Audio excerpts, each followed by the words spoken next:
It's Freedom Friday. It's time for us to see who's on the team. Good morning, good morning, good morning. Let me take a look and see who's on with us. Good morning, guys. It is Friday. Let's go, let's go, let's go. Yes, we're excited about it. It's time for us to talk about it. Teamwork, guys. Team, team, team. So I know you're looking, saying, what? She got a basketball up there. Yeah, we talking about it this morning. Good morning, loves. Good morning, good morning, good morning. Hey, Lynn. Hey, Juanita. Good morning. Hey, Mom. Good morning. Hey, B. Good morning, good morning.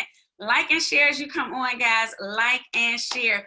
Please go ahead and share. We want to share the message with as many people as possible. For those of you who are just tuning in and you're like, what's going on?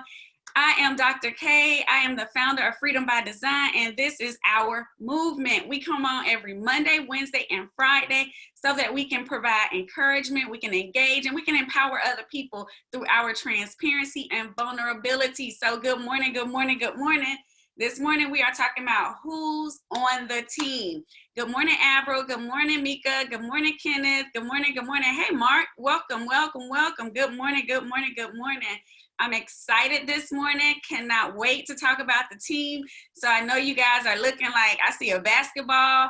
I see Miami Killian Lady Cougars, because yes, this girl did play basketball growing up, and we're gonna talk about it as we go on. So good morning, everybody. Good morning, good morning, good morning. Yes, let's get this day started. We gotta stay hydrated. Let's go, let's go. Hey, Michonne, thank you for joining us. Good morning, good morning, good morning, guys. Let's go, let's go. Hey, Linda, good morning. Miami is in the house. We are all over today. We are north, south, east, and west this morning. Good morning, good morning, good morning. Thank you guys for being on. I never take it lightly. I definitely appreciate you, because I know you could be using your time doing a whole lot of things, but I'm just grateful that God has allowed me to be the vessel to share with his people. So good morning, good morning, good morning. So today we are talking about who's on the team. So this morning I got up and I was kind of moving, and all I could think about is last night I wrapped up my night with a team that I'm on, talking to the team, strategizing and doing some things. And as I looked at all the different people, and in my mind, as I'm reflecting, as I'm getting up and I'm talking, I'm like, Lord, you know what? Teams are so important. And it's even more critical that we assess who's on our team. And I know some of us might say, well, I'm not on a team, or I don't have a team, I'm a loner.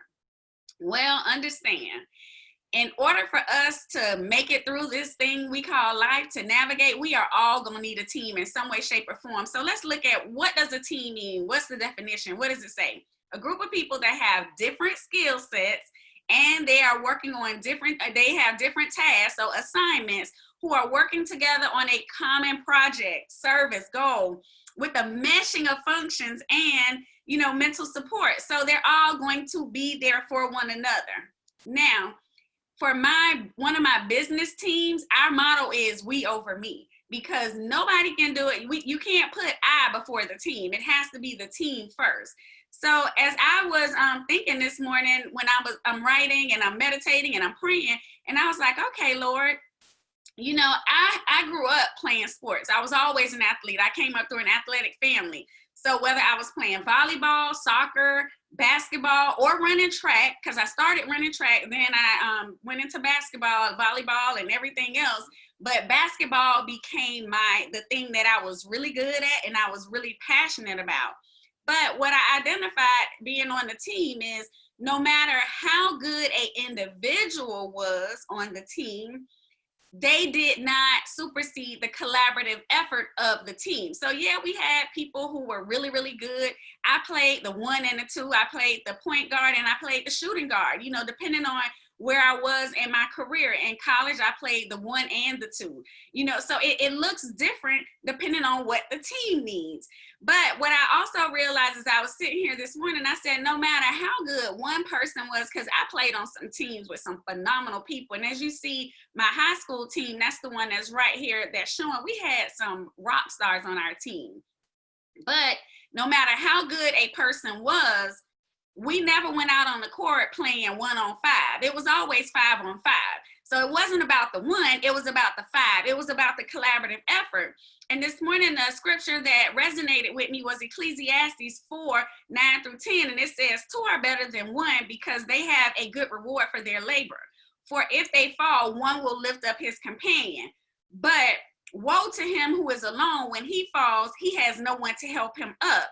And it made me think about, just kind of where we are right now in life, because some people say, oh, I prefer to be a loner. I don't trust anybody. I want to do it by myself. We can't do it by ourselves, because that is when all of these other little things start creeping into our minds and we feel like nobody wants to help me and I'm all by myself, because we made decisions to be by ourselves. But I realized in life that I can't do it by myself. And in this season, as you all know, I'm an educator. I support principals in some of the challenging schools here in Georgia. And what we're doing right now is lots of leadership teams are working together to finalize school plans for the opening of school.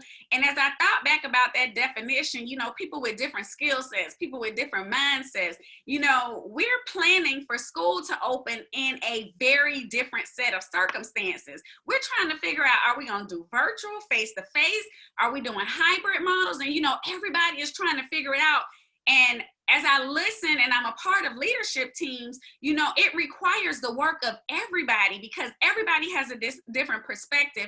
Everybody has something different that they're going to bring to the team.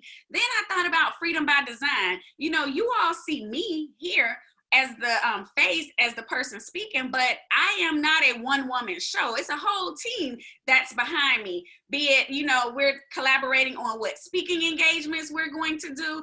I have prayer partners that in everything that I do, input on designs. I don't do it alone. I don't take the pictures. I don't do all of that stuff. So it's a lot to it. Event planning, logistics, who are our speakers going to be? Because we have our Women of Power, Freedom by Design is hosting a Women of Power Tea Party virtually on August 15th, which is different.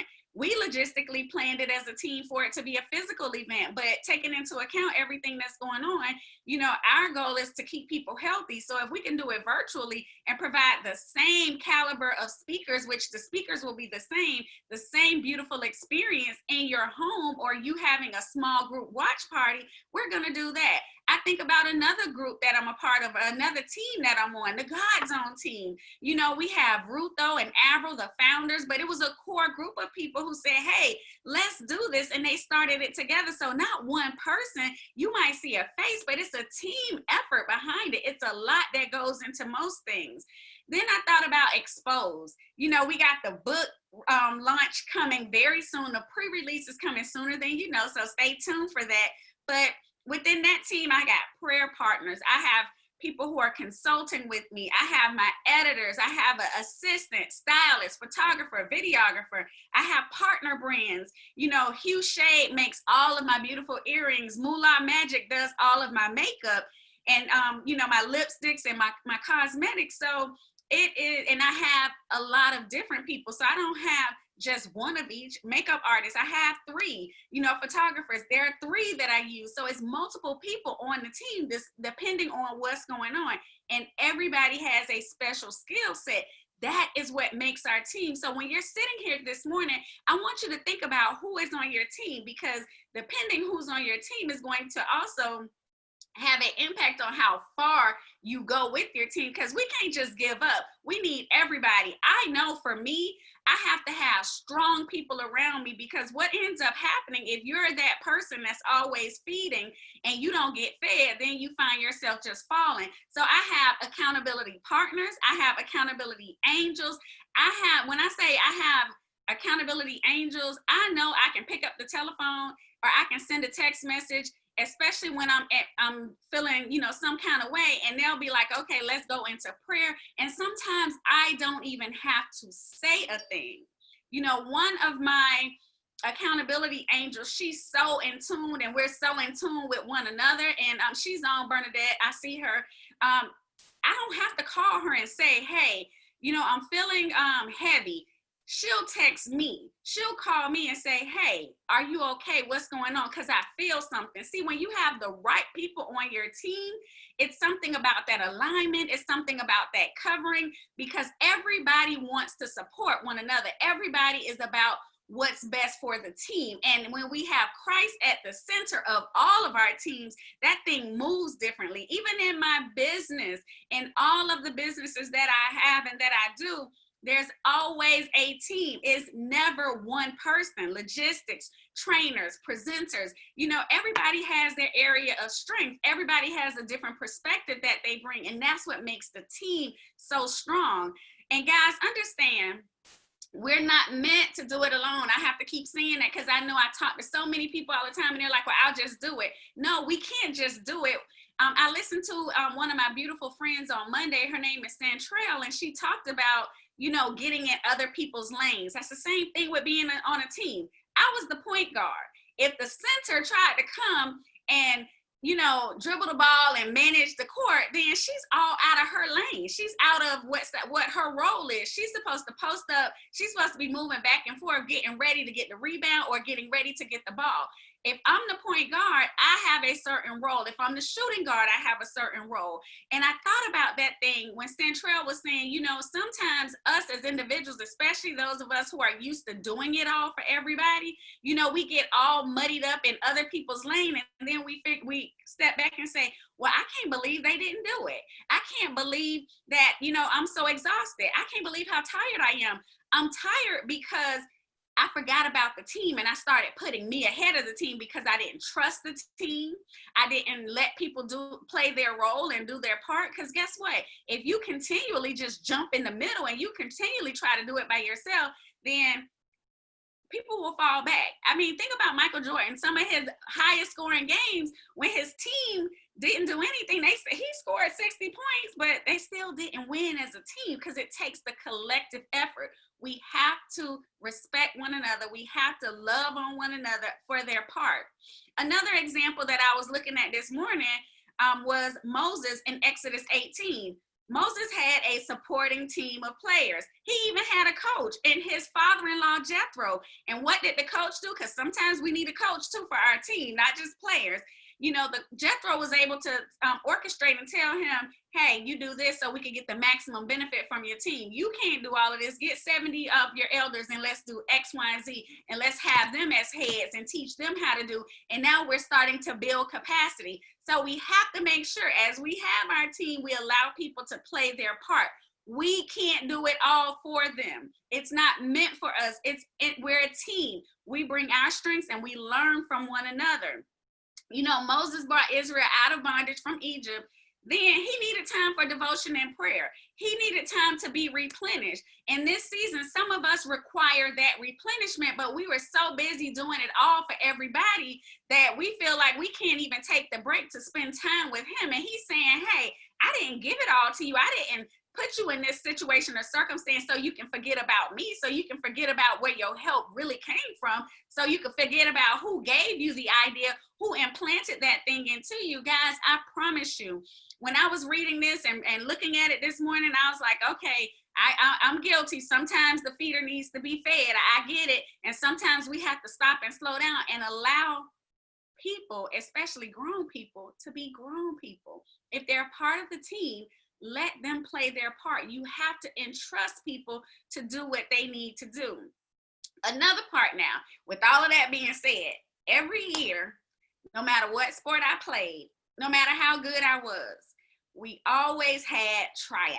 So every year at Killian, we had to come and we had to try out. Now like I said, we were deep and stacked when I was there, from 2 years before me, probably to about 2 or 3 years, probably 4 years after me. We were stacked, but still there was always some available talent that was out there that our coach had to look at, that the coaches had to look at, that the team had to assess. So that means that somebody might be doing good, but then there might be somebody out there that needs to be added to the team that can make the team great.